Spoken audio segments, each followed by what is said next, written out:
My name is Claire Bennett. I am 30 years old, and the night my cousin turned a $9 million showhouse into her fake luxury headquarters, I was sitting in a cheap hotel 3 miles away, watching her destroy herself on camera. The first alert came at 7:03 p.m. Motion detected. Front foyer. Then another. Motion detected. Living room. Then the whole security dashboard lit up like a Christmas tree. I was supposed to be in Seattle. At least that was what my family believed. In reality, I was in room 214 of the Oakline Motor Inn, barefoot on stained carpet, with my laptop open, a legal pad beside me, and a black coffee going cold in a paper cup. On the screen, my cousin Natalie stepped through the glass doors of the showhouse wearing my cream silk blazer and holding a phone in front of her face. "Welcome to the new chapter," she said to whoever was watching her live stream. "Manifestation works, ladies. This is what happens when you stop playing small." Behind her came two photographers, a makeup artist, a man carrying a DJ controller, 12 women in cocktail dresses, 3 men with camera rigs, and my mother. My mother had a cake box in her hands. That was when I knew this was not going to be a quick photo shoot. It was going to be a crime scene with better lighting. Before I tell you how Natalie left that house in handcuffs, you need to understand what that house was and why she thought she could take it. The Glassmere Show House was the most important project of my career. $9 million of glass, walnut, limestone, smart climate control, imported furniture, gallery art, and stupidly expensive silence. It sat on a ridge overlooking the city, built for people who did not ask the price of anything, because asking would suggest they cared. I was the project manager responsible for staging it before the private buyer previews. Every chair had been inventoried, every painting insured, every bottle in the climate-controlled display cellar cataloged. Even the hand towels had barcode tags. The house was not mine. That was the part my family never understood. Or maybe they understood and simply chose not to care. To them, if I had a key, I had access. If I had access, they had access. And if they wanted something badly enough, my boundaries became a personal attack. My family called it ambition. I called it unpaid theater. When I objected, my mother said the same thing every time. "Claire, she is trying to build something. You already have a career." That was the family rule. My discipline was proof I needed less. Natalie's chaos was proof she deserved more. 3 weeks before the party, Natalie asked to use the show house for just 30 minutes. "I need new brand photos," she said. "White walls, natural light, rich woman energy. You get it." "No." Her smile vanished. "You did not even think about it." "I did. The answer is still no. It is not my property. You manage it. I protect it." She laughed. "You protect furniture like it is a baby." That should have been the end of it. It was not. 2 days later, my mother called while I was reviewing inspection reports. "Claire, honey, I am near that house you work on," she said, breathless. "I feel dizzy. I think my blood sugar dropped. Can you send the door code so I can sit down for 10 minutes? I sent a one-time code. It expired in 30 minutes. Natalie posted the first photo in 22. New doors opening. New energy loading. Stay tuned. She was sitting on the floating staircase in the Glassmere show house, wearing sunglasses indoors, one hand on the Italian railing as if she had paid for it. My mother had not been dizzy. She had been the Trojan horse. "You both need to leave," I said. Natalie rolled her eyes. "Relax. I am giving your project exposure. You tagged the location." "Exactly. Free marketing. You told people it was your new space." She shrugged. "It is aspirational." That word did something to me. Aspirational. A pretty costume for lying. My mother set down the bottle. "Do not humiliate her, Claire. She is finding herself. She can find herself somewhere she has permission to enter." Natalie crossed her arms. "You are so small. You have access to this beautiful life and you just hoard it." There it was. The whole disease in one sentence. I was hoarding my job, hoarding someone else's house, hoarding legal responsibility, hoarding risk. I stopped explaining. Weak people think silence means surrender. They are usually too busy hearing themselves talk to notice when the trap begins to close. I changed every code that night. I removed my mother's guest access. I disabled the temporary user profile. I set the cameras to archive all motion clips externally. Then I called the developer's legal office and reported unauthorized entry by a family member. The legal director, Marisol Vega, asked one question. Do you expect them to try again? I looked at Natalie's Instagram story. She had reposted herself on the staircase with the caption, "Soon." Yes, I said. I do. Then do not confront them alone next time, Marisol said. Document everything. That became my new religion. Document everything. For the next week, Natalie sent texts. You are jealous. You are blocking my blessing. Family is supposed to support family.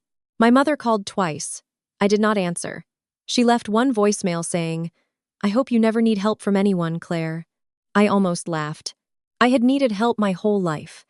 I had simply learned not to ask people who charged interest in guilt. On Friday morning, I prepared the bait. I wrote a message in the family group chat. Flying to Seattle for 3 days for a buyer meeting. The Glassmere house is locked and under insurance review, so nobody can enter.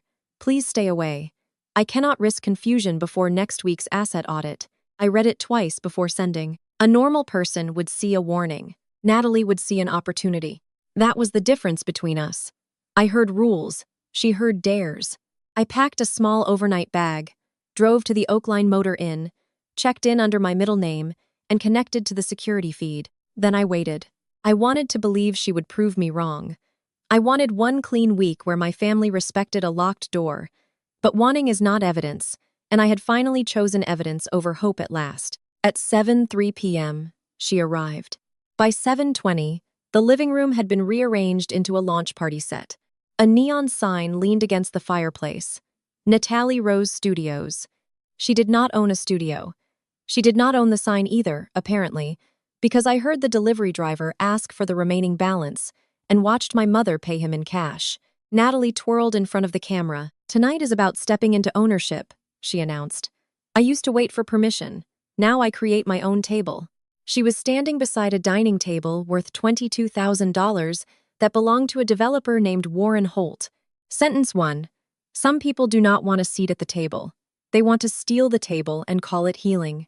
I wrote that in the margin of my legal pad, not because I needed it for court, but because anger needed somewhere to go. The first damage happened at 7:42. A woman in silver heels set a curling iron directly onto the lacquered console in the powder room.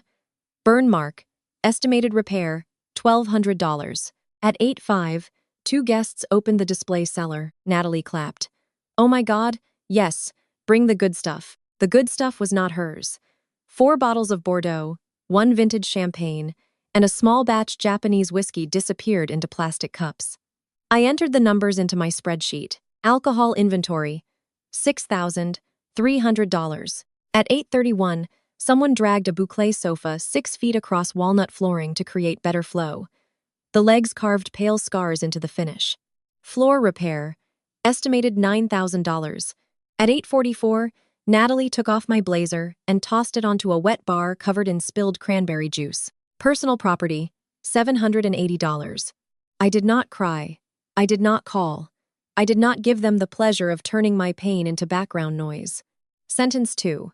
When thieves are comfortable, let them get comfortable on camera. My mother appeared in the kitchen camera, slicing the cake. It read, Congrats, Natalie, in gold icing. I stared at that cake for a long time. That hurt more than the furniture. Then Natalie raised a glass. To everyone who believed in me, she said. And to everyone who tried to keep me small. The guests cheered. My mother cheered too. I added emotional damages to nothing, because the spreadsheet only counted things a court would value. That is one of the first lessons adulthood teaches you. Pain needs proof. Property gets invoices. At 9:10, the party moved into the primary suite. Someone opened the freestanding tub and filled it with hot water. Another guest dumped purple bath powder into it for a video. The stone tub was hand-sealed limestone. Purple dye bled into the pores within seconds. Bathroom restoration, $4,500 minimum. At 9:38, a photographer backed into the gallery painting in the hallway. His camera rig scraped a black line across the lower corner. I froze.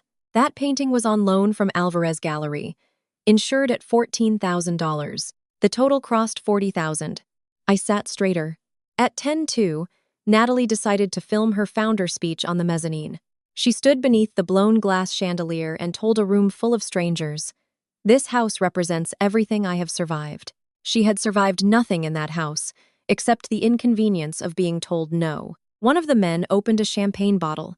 The cork shot upward, struck a suspended glass element, and the chandelier trembled. For 1 second, it held. Then, 3 glass pieces fell. They hit the stone floor and shattered. Natalie screamed, then laughed. "Oh my God." "Content," she said. "Keep filming." Chandelier repair, $18. The total hit $61,480. I stopped typing. Sentence 3. The moment the math became a felony, my feelings were no longer required. I called Marisol first. "They are inside," I said. "Multiple unauthorized guests. Damages over 60,000. I have live footage and itemized estimates." "Call Titanium Shield," she said. "Now, I am calling Warren and the police liaison." My voice was steady when I called. "This is Claire Bennett, project manager for Glassmere. I am watching an active, unauthorized event on the security feed. Approximately 20 intruders. Property damage exceeds $60,000. Send response." The dispatcher asked for a code phrase. "Blue walnut. Units are moving." 4 minutes later, 3 black SUVs turned into the driveway. On my laptop, guests were dancing in the living room, shoes on the rug, drinks in hand, laughing under broken glass. Then the front doors opened. Security did not knock. They entered fast, quiet, and coordinated. Everyone stop, hands visible. The music died. Screams replaced it. A woman dropped her phone. Someone spilled red wine across the white rug. My mother pressed a hand to her chest, suddenly remembering she liked medical emergencies when useful. Natalie pushed through the crowd in a gold dress and bare feet. "Excuse me," she shouted. "Who let you into my house?" I almost admired the confidence. "Almost," the lead security officer said. "This property is listed as a secured commercial show house." "It is private," Natalie snapped. "I live here." No, she did not. But liars know presentation beats truth for the first 30 seconds. "My cousin handles paperwork," Natalie said. "Claire is unstable. This is a family issue." There it was. The escape hatch. Family issue. Those 2 words had protected monsters for generations. "Ma'am," he said, "if this is a domestic property dispute, we need to establish residency before making any decisions." Natalie smiled. She thought the costume had worked. Sentence 4. Entitlement is just fraud wearing family perfume. I closed the laptop, grabbed my folder, and left the hotel. I was done auditioning for the role of reasonable daughter. Natalie saw me first. "There she is," she said loudly. "The jealous cousin who called security on her own family." My mother stood beside her. "Claire, stop this before it goes too far." I looked at the broken chandelier, the dyed tub visible through the open bedroom door, the red wine blooming across the rug like a wound. "It already went too far," I said. The officer approached. "Are you Claire Bennett?" "Yes. Your cousin says this is a family-owned property." I handed him the first document. "No, this is a Holt residential commercial show house. I am the project manager, not the owner. No one in my family has residency, lease rights, title, permission, or event authorization." Marisol arrived 30 seconds later in a black coat, carrying the kind of briefcase that makes people reconsider their lies. "I am legal counsel for Holt Residential," she said.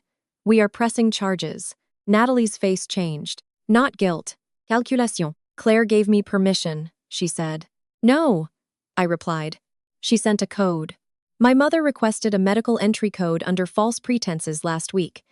That access was revoked. Tonight's entry was made with a copied code Natalie was not authorized to use. Marisol handed over the access logs. The officer read them. My mother whispered, "Claire, please." I turned to her. "Did you tell her the code?" Her mouth opened, closed. Sentence 5. Silence is an answer when the truth is ugly. Natalie tried again. "This is ridiculous. It is furniture. She is exaggerating because she hates me." Marisol gave the officer the inventory sheet. "Current preliminary damage estimate is $61,480 and rising," she said. "Several items are insured third-party loans. We have video of Miss Rose claiming ownership of the property and hosting a commercial promotional event." "A brand event," Natalie corrected automatically. Everyone looked at her. It was the stupidest thing she could have said. The officer turned. "You used this property for business promotion?" Natalie went pale. "I mean, not officially." Marisol's smile was small and lethal. We preserved the live stream. My mother started crying harder. Claire, she is family. No, I said. She is evidence. That was sentence 6. And it landed exactly where I wanted it to land. The officer asked Natalie for proof of residency. She had none. He asked for a lease. None. A title. None. Written authorization. None. Then he asked who owned the alcohol being served. She looked at my mother. My mother looked at the floor. The handcuffs came out quietly. That surprised me. I expected a dramatic moment, but real consequences are often very calm. Natalie rose. You are being detained pending investigation for unauthorized entry, criminal mischief, theft of services, and fraudulent representation related to commercial property. Natalie screamed then, not when she destroyed the chandelier, not when she lied to the police, only when the lies stopped protecting her. This is your fault, she yelled as the officer turned her around. No, I said. This is your footage. Her guests watched with open mouths. Some were still holding plastic cups of stolen wine. The influencer with pink hair whispered, "She does not own this place?" No one answered. My mother tried to follow Natalie, but Marisol stepped between them. "Mrs. Bennett, we will also need a statement regarding the access code." My mother looked at me like I had betrayed her. That was when I finally understood something cleanly. People who benefit from your silence will always call your truth a betrayal. Natalie was taken out through the front doors, past the glass walls, past the fake neon sign, past the cake my mother had bought for a business that did not exist. As the police guided her into the cruiser, she turned back. "Fix this, Claire." "Not anymore." I walked closer so she could hear me through the open car door. "I cannot fix it, Natalie," I said. "I do not own the house. I was hired to protect it." The door closed. Sentence 7. She wanted to borrow my lifestyle, but she stole from a corporation. The aftermath was not clean. Holt Residential terminated my family's access to every project site, though they kept me. Warren Holt himself called the next morning.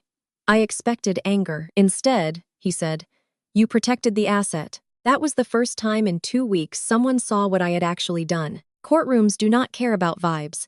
My mother gave a statement admitting she had shared the old access code. She cried through most of it. She said she never thought it would become serious. That is the anthem of enablers. They never think harm is serious until consequences arrive wearing a badge. It does, actually. Boundaries are warmer than resentment. 6 months later, Glassmere sold for over-asking. The repairs were completed, the insurance claims processed, and my documentation became a training example inside the company. Marisol told new managers, "Do not argue with unauthorized users.